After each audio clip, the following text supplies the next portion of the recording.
کہ وہاں فرمایا گیا تھا کہ تین جو سب سے بڑے بڑے گناہ ہیں، والذین لا يدعون مع اللہ الہا آخر، وہ لوگ کہ جو اللہ کے ساتھ کسی اور الہ کو پکارتے نہیں ہیں، کسی اور سے دعا نہیں کرتے، ولا يقتلون النفس التي حرم اللہ الا بالحق، نہیں انسانی جان کو قتل کرتے ہیں جسے کہ اللہ نے محترم قرار دیا ہے مگر حق کے ساتھ، یعنی کوئی قانون کی دفعہ ان کے اوپر لاگو ہو جائے تو بات دوسری ہے۔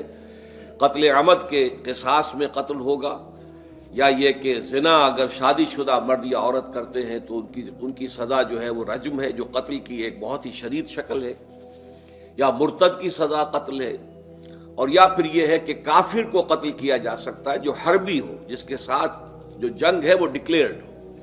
ان چار صورتوں کے علاوہ کسی انسان کو کسی حالت میں کسی جذبے کے تحت قتل کرنا جائز نہیں ہے، حرام ہے، حرام مطلق ہے۔ یہ ہمارے ہاں جو وہ عزت کے نام پر آنر کلنگز جو ہو رہی ہوتی ہیں، یہ سب کے سب جو ہے جرم ہے اسلام کی نگاہ میں۔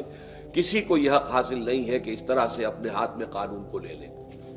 لیکن اس کے بعد فرمایا تھا کہ جو لوگ یہ کام کرتے ہیں تو پھر یہ ہے کہ یلقا اسامہ، وہ اس کی پاداش بھگت کر رہیں گے۔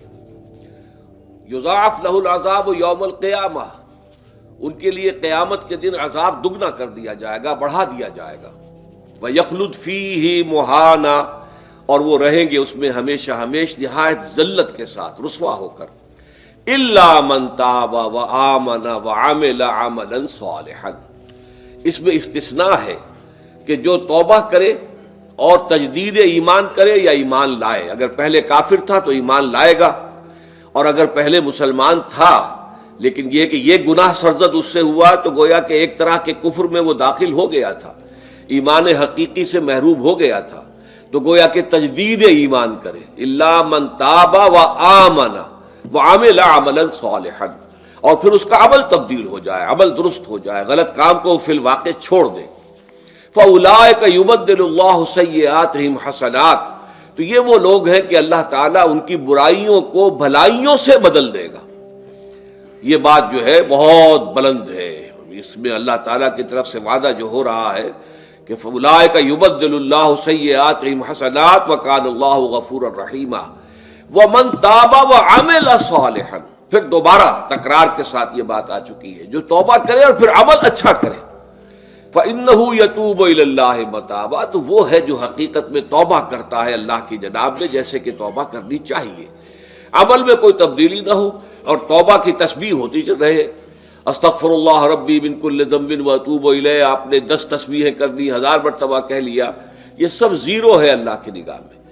ذکر کا ثواب مل جائے گا کہ اتنا وقت آپ نے اللہ کا نام لیا ہے، اللہ کا ذکر کیا ہے، اس کا ثواب تو ملے گا، لیکن یہ توبہ نہیں ہے، اس سے کسی گناہ کی معافی کا کوئی سوال نہیں ہوتا، اس سے برائیوں کے بھلائیوں میں بدلنے کا کوئی امکان نہیں ہے، اس سے اس کی سزا سے بچنے کی کوئی سبیل نہیں ہے۔ اب سورہ تحریم میں خاص طور پر ایک خاص جو پس منظر ہے اس کے اعتبار سے یہ آیت آ رہی ہے، یا ایھا الذین آمنوا توبوا الی اللہ توبۃ نصوحا، اے وہ لوگوں جو ایمان لائے ہو، اے ایمان کے مدعیوں، دعوے داروں، توبہ کرو اللہ کی جناب میں، لیکن وہ توبہ خالص ہونی چاہیے، توبۃ نصوحا۔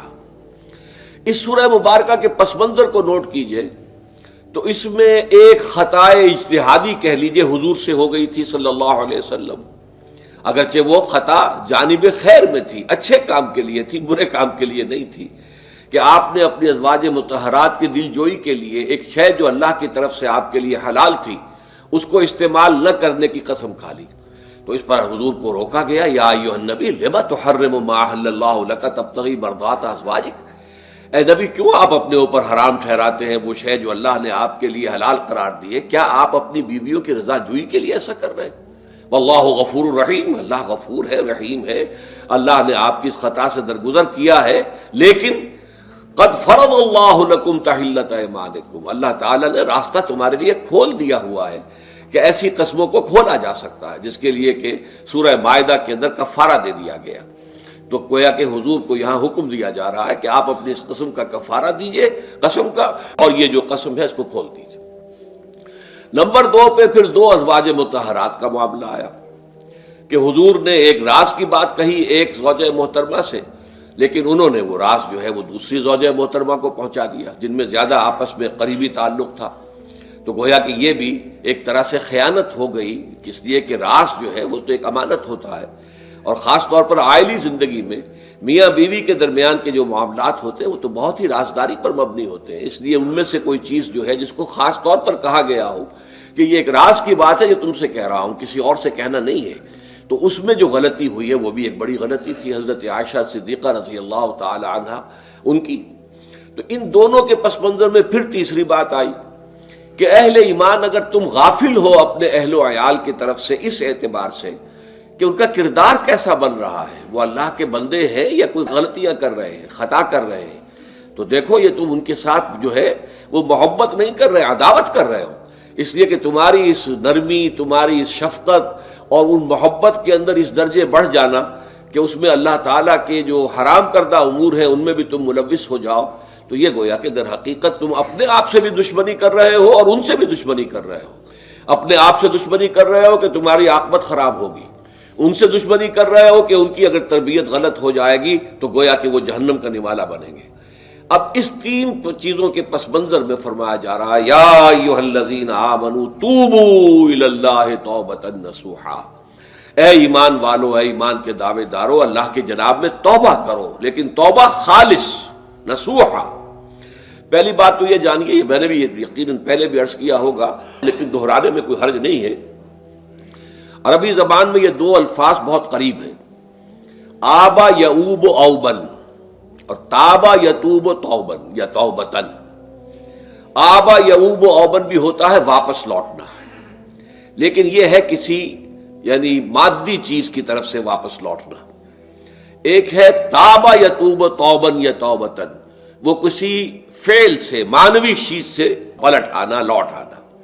چنانچہ ایک بڑی پیاری جو دعا حضور صلی اللہ علیہ وسلم مانگا کرتے تھے، آپ کی مسنون دعاؤں میں سے ہے، جب آپ سفر پر گئے واپس گھر آئے تو گھر میں داخل ہوتے ہوئے آئبونا تائبونا لربنا حامدون، ہم پلٹ کر آ گئے ہیں سفر سے، وطن سے میں پہنچ گئے ہیں، گھر میں داخل ہو رہے ہیں، اور ہم اس حال میں بھی اپنے رب کی جناب میں توبہ بھی کر رہے ہیں، رجوع کر رہے ہیں اللہ کی جناب میں، اور اپنے رب کی حمد کرتے ہوئے داخل ہو رہے ہیں. آئبونا تائبونا لربنا حامدون. اسی طرح آپ بازار جائیں، اس کے بعد اپنے گھر میں داخل ہو تو یہ دعا پڑھیں، تو یہ گویا یہ بہت ہی ایک یوں سمجھیے مبارک، بہت سی اس کے اندر برکات ہوں گی. تو اس میں بھی لفظ آبا یعوب اوبن، تابا یتوب توبن، یہ دونوں کے بہت قریب آ گئے، آئبونا تائبونا لربنا حامدون. توبو الی اللہ، اب الہ کو نوٹ کیجئے، یہ توبہ کا لفظ بھی بہت سے ایسے الفاظ میں سے عربی زبان کے، جیسا کہ اس سے پہلے ہم دیکھ چکے ہیں کہ ایک لفظ ہے رغبہ، رغبہ رغبت جسے اردو میں ہم بولتے ہیں. رغبہ الہ ہوگا تو کسی شے کی طرف رجحان ہونا، اس کی طلب پیدا ہو جانا، اس کی خواہش پیدا ہو جانا. اور رغبہ عن ہوگا تو کسی چیز سے متنفر ہو جانا، دور ہٹ جانا، دور چلے جانا. ورب ایک ہی ہے، پریپوزیشن کی چینج سے بالکل برعکس نتیجہ نکل آیا. ومن رغب عن سنتی فلیس منی، جسے میری سنت پسند نہیں ہے، جو اس سے ہٹتا ہے، پیچھے ہٹتا ہے، اس کو ترک کرتا ہے، اس کا مجھ سے کوئی تعلق نہیں.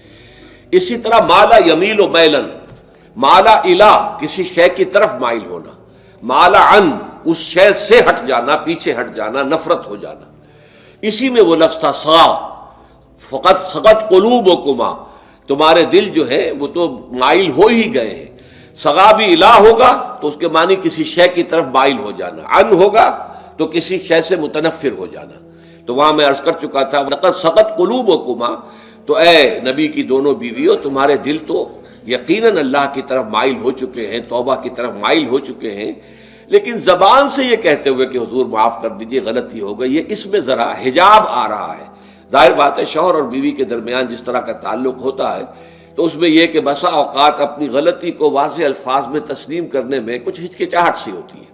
تو وہ ایک کیفیت تھی کہ تمہارا دل تو مائل ہو چکا ہے، لیکن یہ کہ تم ذرا زبان سے بھی کہو، اقرار کرو. اسی طریقے سے یہ لفظ توبہ ہے، توبہ الہ ہے، کسی کی جناب میں توبہ کرنا. جب اللہ تعالیٰ کی طرف توبہ کا لفظ آئے گا تو توبو الی اللہ توبۃ نصوحا، اللہ کی جناب میں توبہ کرو. اور جب اللہ تعالیٰ توبہ کرتا ہے، یہ لفظ جو ہے دو طرف استعمال ہوتا ہے. تواب بندہ بھی ہے، تواب اللہ بھی ہے. اللہ تواب ہے، بہت توبہ کا قبول کرنے والا. بندہ تواب ہے، بہت زیادہ توبہ کرنے والا. وہ حدیث میں آپ کو سنا چکا ہوں، کل بنی آدم خطاؤون وخیر الخطائین التوابون. تمام بنی آدم نہایت خطا کار ہیں، گناہ گار ہیں، غلطیاں ہوتی ہیں، خطائیں ہوتی ہیں، لیکن ان خطا کاروں میں بہتر لوگ وہ ہیں جو بہت توبہ کرنے والے، رجوع کرتے ہیں، پلٹتے ہیں، ان میں پشیمانی پیدا ہو جاتی ہے اور وہ اللہ تعالیٰ کی جناب میں رجوع کرتے ہیں، تو وہ تواب ہیں، بہت زیادہ توبہ کرنے والے. لیکن اللہ کی جناب میں توبہ جب بندہ کرتا ہے تو وہ الہ آئے گا، تابہ الہ، اس نے توبہ کی اللہ کی جناب میں. اللہ توبہ کرتا ہے یعنی اللہ تعالیٰ جو ہے اپنی نظر شفقت اور نظر رحمت جو پھیر دی تھی اس نے کہ ایک بندے نے گناہ کیا ہے، میرے حکم کی جو ہے خلاف ورزی کی ہے، معصیت کا ارتکاب کیا ہے، تو اللہ تعالیٰ اپنی رحمت اور شفقت کی نگاہ اس سے ہٹا لیتا ہے. لیکن جب بندہ توبہ کرتا ہے تو پھر اللہ تعالیٰ بھی رجوع فرماتا ہے اور اپنی شفقت اور رحمت اور مغفرت کے ساتھ بندے کی جانب متوجہ ہو جاتا ہے. لیکن وہاں تابہ اعلیٰ آئے گا، تم علینا، اے پروردگار ہماری توبہ کو قبول فرما، وہ الہ کے ساتھ آئے گا. ہم جب توبہ کریں گے تو وہ الہ کے ساتھ آئے گا. تو یہاں فرمایا توبو الی اللہ، اللہ کی جناب میں توبہ کرو، پلٹو، رجوع کرو، اور توبۃ نصوحا، خالص توبہ. اس کی جو وضاحت تھوڑی سی میں ابھی کر چکا ہوں کہ خالص توبہ سے مراد کیا ہے. یہ نہیں کہ بس توبہ کی ورد ہو رہا ہے اور توبہ جو ہے وہ اس کے کلمات زبان سے ادا کیے جا رہے ہیں. بعض لوگ ہیں وہ جو آیت کریمہ ہے اس کا 1.25 لاکھ کا ہو رہا ہے، ورد ہو رہا ہے، کتنا ہو رہا ہے، اس کی تسبیح پڑھ رہے، اس سے کچھ نہیں ہوتا جب تک کہ دل کے اندر گناہ سے نفرت پیدا نہ ہو جائے، حقیقی پشیمانی نہ ہو کہ یہ مجھ سے بہت غلط حرکت سرزد ہوتی رہی ہے، پختہ ارادہ نہ ہو کہ آئندہ یہ کام نہیں کروں گا یا کروں گی، اور یہ کہ بالفعل بھی اس کام کو چھوڑ دیں. یہ 3 شرطیں کم سے کم ہیں ان چیزوں میں کہ جو حقوق اللہ میں سے اللہ تعالیٰ کے حقوق، ان میں کوتاہی ہوئی ہے، ان میں غلطی ہوئی ہے، اس میں انسان نے کسی معصیت کا ارتکاب کیا ہے. تو 3 شرطیں: حقیقی پشیمانی نمبر 1، جس کے لیے میں نے اقبال کا شعر آپ کو سنایا تھا جو بالکل نوجوانی کے دور میں انہوں نے کہا تھا، اور کسی، اب میں نام بھول رہا ہوں، کوئی بہت بڑے شاعر تھے، استاذ تھے، اساتذہ، استاذ الشعراء، انہوں نے کہا تھا کہ میاں صاحبزادے اس عمر میں اور یہ شعر اس قدر اونچا شعر ہے کہ موتی سمجھ کے شان کریمی نے چن لیے قطرے جو تھے میرے عرق انفعال کے. انفعال کہتے ہیں شرمندگی کو، کہ میں جب شرمندہ ہوا کہ میں اللہ کی جناب میں یہ کیا حرکت کر بیٹھا، تو اس سے میری پیشانی پر جو پسینے کے قطرے رونما ہوئے، اللہ تعالیٰ نے ان کو موتی سمجھ کے چن لیا. اللہ تعالیٰ کو بندے کی توبہ سے اتنی خوشی ہوتی ہے.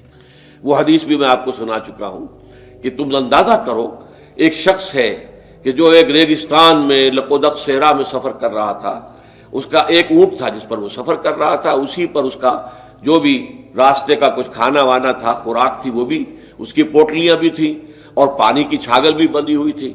تھوڑی دیر کے لیے وہ ایک درخت کے سائے میں بیٹھ گیا استراحت کے لیے. وہ اسی میں آنکھ لگ گئی اس کی.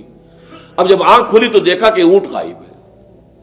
اب اونٹ گویا کہ اس کی زندگی کا واحد سہارا، کہاں جائے گا اب بغیر اونٹ کے. اس دوڑا دائیں بائیں، شمال جنوب مغرب مشرق، سب میں کہیں جہاں تک وہ کر سکتا تھا اسے کہیں اونٹ نظر نہیں آیا.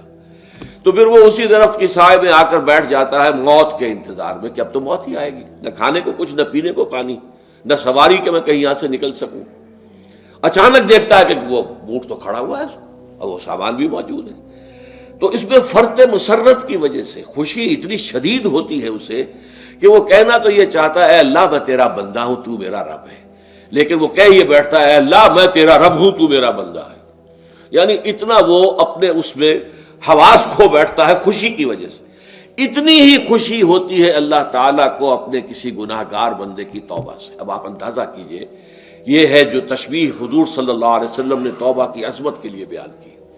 تو اس کے حوالے سے، اور میں آپ کو فلسفے کے طور پر بھی بتا چکا ہوں کہ بہت بڑی غلطی جو ہے، جیسے ان دونوں صورتوں کا جو مرکزی مضمون میں نے بتایا تھا کہ خاندانی زندگی میں 2 انتہائی کیفیات پیدا ہوتی ہیں. یا میاں بیوی کی موافقت نہیں ہو رہی تو آخری حد ہے طلاق، یا یہ ہے کہ اتنی محبت ہو گئی ہے کہ محبت کی وجہ سے شریعت کی حدود کے اندر رد و بدل ہو رہا ہے. تو پہلے کے موضوع کے اوپر سورہ طلاق ہے اور دوسرے موضوع کے اوپر سورہ تحریم ہے. تو طلاق کے معاملے میں بھی عیسائیوں سے جو بہت زیادہ غلطی، بہت بڑی سرزد ہوئی وہ یہ ہے کہ حضرت عیسیٰ نے یہ فرمایا تھا کہ جو شخص اپنی بیوی کو طلاق دیتا ہے گویا کہ ناحق، وہ گویا کہ اس سے زنا کرواتا ہے، یعنی یہ کہ طلاق ہو گیا اس کو، اب وہ بیچاری جو ہے وہ بے شوہر کے ہے، عام طور پر مطلقہ سے کوئی شادی نہیں کرتا، تو اب اس کے فتنے میں مبتلا ہونے کا امکان موجود ہے، وہ زناکاری پر آمادہ ہو سکتی ہے۔ تو جس شخص نے اسے غلط طلاق دی تھی در حقیقت وہ ذمہ دار ہوگا اس زناکاری کا جو وہ کر رہی ہے۔ یہ اصل میں ایک اخلاقی تعلیم تھی جس کو کہ انہوں نے قانونی سمجھ لیا اور طلاق کا دروازہ بند کر دیا، حالانکہ شریعت موسوی میں طلاق کا راستہ کھلا تھا جیسے شریعت محمدی میں ہے کہ اگر کوئی صورت ایسی ہے کہ مزاج نہیں مل رہا ہے تو ٹھیک ہے، علیحدہ ہو جاؤ، سیپریشن کا راستہ کھلا ہوا ہے۔ اگرچہ اللہ کو حلال چیزوں میں سب سے زیادہ ناپسند طلاق ہے، اللہ چاہتا یہی ہے کہ یہ بندھن بندھ جائے تو بندھا رہے ساری عمر، لیکن یہ کہ یہ بھی نہیں ہے کہ گھر کے اندر چخ چخ ہوتی رہے، چپکلش چلتی رہے، گھر کے اندر چین نہ رہے، راحت نہ رہے، باہمی اعتماد نہ ہو اور پھر بھی وہ بندھن بندھا رکھا جائے، اس کا کوئی فائدہ نہیں۔ تو قانون وہ تھا لیکن اخلاقی تعلیم یہ تھی، جیسے حضور نے فرمایا ابغض الحلال عند اللہ الطلاق، لیکن ساتھ ہی میں نے وہ حدیث بھی آپ کو سنا دی کہ جو شخص اپنی بیوی کی جو بھی اس کی روش ہے اس سے سخت نالاں ہے، شکایتیں کرتا پھرتا ہے دوسروں سے، طلاق نہیں دیتا، تو اللہ تعالیٰ اس کی دعا سنتا ہی نہیں کہ جب میں نے تمہارے لیے راستہ کھلا ہوا تھا وہ تم اختیار نہیں کر رہے۔ تو یہی معاملہ در حقیقت عیسائیوں نے اس حد تک بڑھایا کہ حضرت آدم اور حوا سے جو خطا ہو گئی تھی وہ خطا جو ہے وہ تو ہر انسان دنیا میں جو آتا ہے تو خطا کار ہے، وہ اپنے آباء و اجداد، اپنے اماں حوا اور اپنے ابا آدم کی خطا لے کر اپنے ساتھ پیدا ہو رہا ہے، تو گناہ گار ہے۔ Man is sinful from the very birth. اب اس کا کیا علاج ہو پھر؟ وہ تو اس کا علاج ڈھونڈا کہ اللہ نے اپنا اکلوتا بیٹا زمین پر بھیج کر اور اسے ان لوگوں کی طرف سے کفارہ بنا لیا کہ جو ہمارے اس بیٹے پر ایمان لے آئے۔ یہ سارا عقیدہ بنائے فاسد علی الفاسد کیوں ہوا؟ کہ توبہ کے بارے میں تصور ان کا غلط ہو گیا۔ اللہ قرآن مجید نے واضح کیا کہ غلطی تو ہوئی تھی حضرت آدم و حوا سے، شیطان کے بہکانے میں آ گئے تھے، لیکن یہ کہ پھر انہوں نے توبہ کی، اللہ نے تاب علیہ، اللہ نے اس کی توبہ قبول فرما لی۔ فتلقى آدم من ربہ کلمات فتاب علیہ، تو آدم نے اپنے رب سے کچھ کلمات سیکھ لیے، پشیمانی تو ہو گئی تھی، شرمندگی ہو گئی تھی، لیکن الفاظ نہیں مل رہے تھے، کن الفاظ میں اللہ کی جناب میں توبہ کروں۔ اللہ کی کمال شفقت کے اللہ نے وہ الفاظ بھی انہیں تلقین کر دیے جو سورہ اعراف کے اندر بیان ہوئے ہیں، ربنا ظلمنا انفسنا وان لم تغفر لنا وترحمنا لنکونن من الخاسرین، اللہ نے توبہ قبول فرما لی، فتاب علیہ۔ اب جو بچہ پیدا ہو رہا ہے نسل آدم کا، وہ کوئی اپنے جد امجد جو ہے حضرت آدم اور حضرت حوا کے گناہ کی پوٹ لے کر نہیں آتا ہے، وہ تو کل مولود یولد علی الفطرہ، فطرت الاسلام پہ پیدا ہوتا ہے۔ تو توبہ کی در حقیقت جو عظمت اور حقیقت ہے ہمارے دین میں، اس کو نہ سمجھنے سے بھی بہت بڑی غلطیاں لوگوں سے ہو جاتی ہے، اور تاریخ انسانی میں اتنی بڑی بڑی غلطیاں ہوئی ہیں۔ طلاق کے معاملے میں بھی عیسائیوں نے پھر یہ کیا کہ سوائے اس کے کوئی شکل نہیں ہے کہ بیوی زنا کار ہو تو پھر تو طلاق ہو جائے گی، سیپریشن ہو جائے گی، لہذا جو طلاق دینا چاہتے تھے وہ ایسے مواقع پیدا کرتے تھے کہ بیوی زنا کرے، یا یہ کہ جھوٹی گواہیاں فراہم کرتے تھے زنا کاری کی اور پھر اس سے چھٹکارا حاصل کرتے تھے۔ اس کے بغیر چھٹکارا حاصل کرنے کی کوئی شکل نہیں تھی۔ اس پر بڑے بڑے افسانے جو ہیں وہ مغربی لٹریچر کے اندر آپ کو ملیں گے کہ عورت سے نجات پانے کے لیے انہیں پھر یہ کرنا پڑتا تھا کہ جھوٹے طور پر جھوٹا الزام تہمت لگا کر اس کے اوپر زنا کا الزام ثابت کرے، یا یہ ہے کہ اسے واقعتاً خود ایسے حالات میں ڈال دے کہ وہ زانیہ بن جائے اور پھر اس سے نجات حاصل۔ یہ گویا کہ پھر وہی بنائے فاسد علی الفاسد، ایک غلط بات کے اوپر دوسری غلط بات کا۔ تو توبوا الی اللہ توبۃ نصوحا، توبہ کرو اللہ کی جناب میں جو کہ خالص توبہ ہو۔ خالص توبہ میں 3 شرائط میں نے بیان کر دی کہ اگر اللہ کے حقوق میں معاملے میں کبھی بیشی ہوئی ہے تو پھر یہ ہے کہ پشیمانی حقیقی، عزم مصمم دوبارہ نہیں کروں گا نہ کروں گی، اور نمبر 3 یہ کہ ایک مرتبہ اس گناہ کو لازماً چھوڑ دینا۔ اس کے بعد جو ہے اگر یہ حقوق العباد میں سے ہے تو ایک چوتھی اضافی شرط ہے، یا تو اس کی تلافی کرو، اس کا پیسہ مارا تھا تو پیسہ دو، بہن کا حق جو ہے وراثت میں کھایا تھا تو اس کو ادا کرو، یا اس سے معافی حاصل کرو، یا پھر ایک شکل ہو سکتی ہے کہ اگر وہ فوت بھی ہو گیا ہے، اب کوئی شکل نہیں ہے، اس کی طرف سے صدقہ و خیرات کرتے رہو، اللہ یہ میں کر رہا ہوں اس کے حساب میں اس کو جمع کر دے، اور میری جو کوتاہی تھی اس کو معاف فرما دے، اس کو جو ہے وہ ڈیبٹ کریڈٹ ہو جائے گا، ورنہ پھر آخرت میں یہ ہوگا کہ آپ کی نیکیاں اس کے حوالے کی جائیں گی۔ یا آپ کے پاس نیکیوں کا ذخیرہ بھی کافی نہ ہوا تو اس کے گناہ آپ کے پلڑے میں ڈال دیے جائیں گے. اور اسی کو حضور نے فرمایا کہ میری امت کا اصل مفلس وہ ہے. آپ نے پوچھا اتدرون من المفلس، آپ لوگ جانتے ہیں کہ مفلس کون ہوتا ہے؟ تو صحابہ نے وہی جواب دیا جو ہم میں سے ہر شخص جواب دے گا، المفلس عندنا من لا درہم لہ ولا دینار. ہمارے نزدیک ہم مفلس اس کو کہتے ہیں جس کے پاس درہم و دینار نہیں ہے، روپیہ پیسہ نہیں ہے. حضور نے فرمایا نہیں، میری امت کا مفلس وہ ہوگا جو قیامت کے دن حاضر ہوگا، بہت سی نمازوں کی وہ پنڈ لے کر آئے گا، وہ گٹھڑی لے کر آئے گا، گٹھڑا لے کر آئے گا، اور روزوں کا اور اس کا اور حجوں کا اور عمروں کا، لیکن وقد شتم ھذا واکل مال ھذا، اس نے مال کھایا تھا فلاں کا حرام طریقے سے، فلاں کو گالی دیتی تھی، فلاں پر تہمت لگائی تھی، حقوق العباد کے اندر جو ہے اس کی عزت پر حملہ کیا تھا. وہ سارے مدعی جمع ہو جائیں گے.